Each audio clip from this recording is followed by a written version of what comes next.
Thank you very much for hosting this important conference, for bringing so many of us together to talk about the genocide of Rohingya. At a time when our community future is at risk from the ongoing genocide in Burma, events like the one today are crucially important. I stand before you as a genocide survivor. One of the Rohingya, I'm very lucky one, escaped from Burma. My own story is, reflect the history of the Rohingya, what is happening today.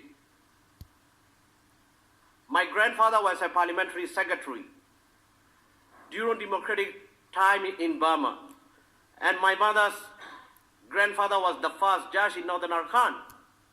But I was not recognized as a citizen of Burma. I fled while I couldn't go to the university in Burma. When I was childhood, I have seen Rohingyas have restricted to move from Sittwe to Rangoon. And when I was young, I remember that my brother's friends, they were not allowed to get married.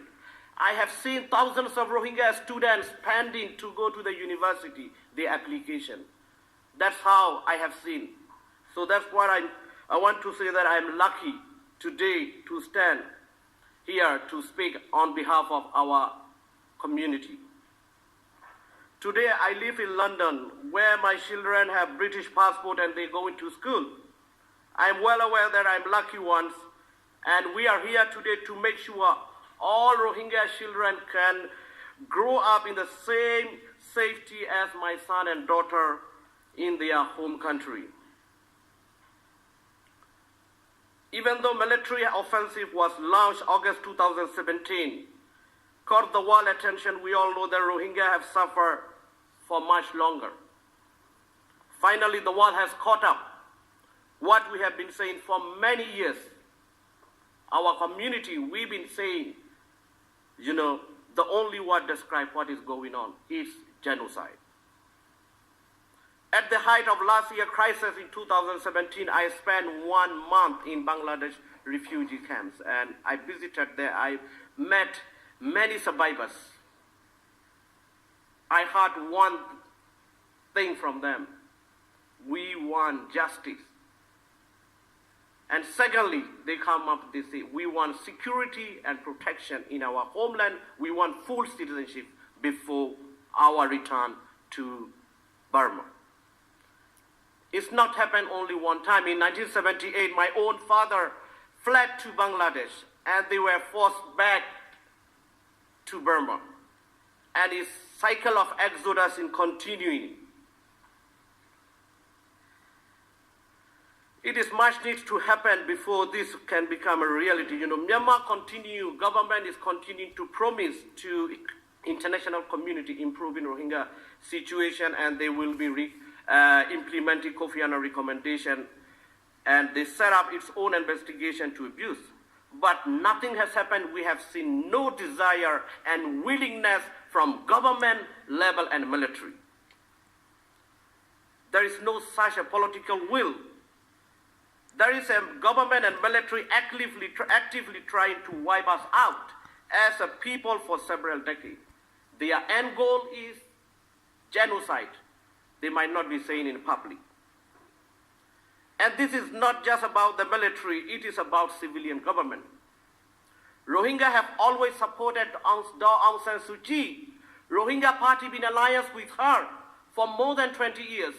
I myself campaigned for her release in these New York and Washington and European countries many times. And I spoke with her. She said Rohingya rights, basic right, will be granted when there is a democracy in Burma.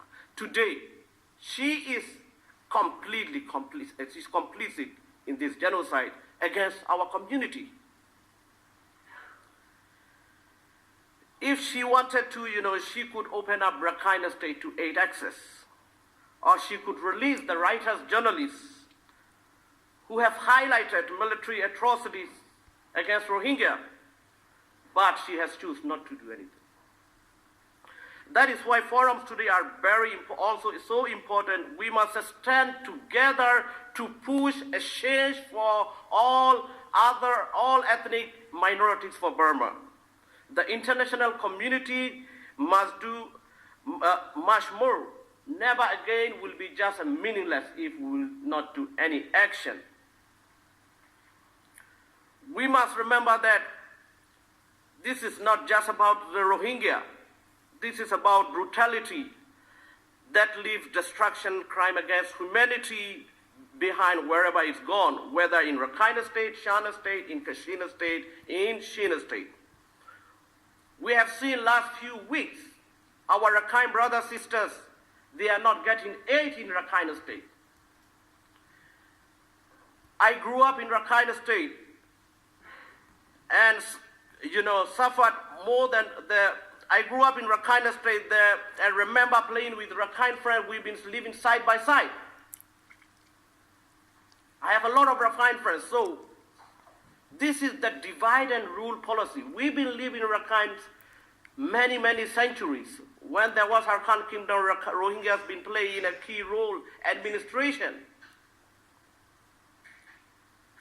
So it is time to our message to our Rakhine brothers and sisters and other ethnic minority. It is time to come together with the united way to fight for the rights of all the ethnic minorities in Burma. Otherwise, this military will be success. We must come together to demand equality and justice for everyone in Myanmar. So, what do we want to see happen? Myanmar's authorities must end this systematic effort destroying Rohingya community. They must end all restrictions on the Rohingya and they must grant full citizenship to the Rohingya people. There must also be justice for crimes committed against Rohingya and others by Myanmar security forces. If those responsible are not held to account, they will feel emboldened and commit the same violations again. We must build on the important work already done last year towards international justice, including by supporting evidence-gathering mechanism created by Human Rights Council. Even if Rohingya do return, there must be a level of guarantee of security and protection inside Rakhine State by the international community. History has taught us anything, it is that Rohingya cannot be left at the mercy of Myanmar security forces. Rohingya must also have a seat on a table to determine our own future. We have seen that UNHCR have signed an agreement with an MOU with Myanmar government and UNDP, but there is no consultation with our community leaders, activists, and representatives from the refugee camps. This is such a shame and neglecting, ignoring their survivors. There is no question that what the Rohingyas are facing now is existential threat.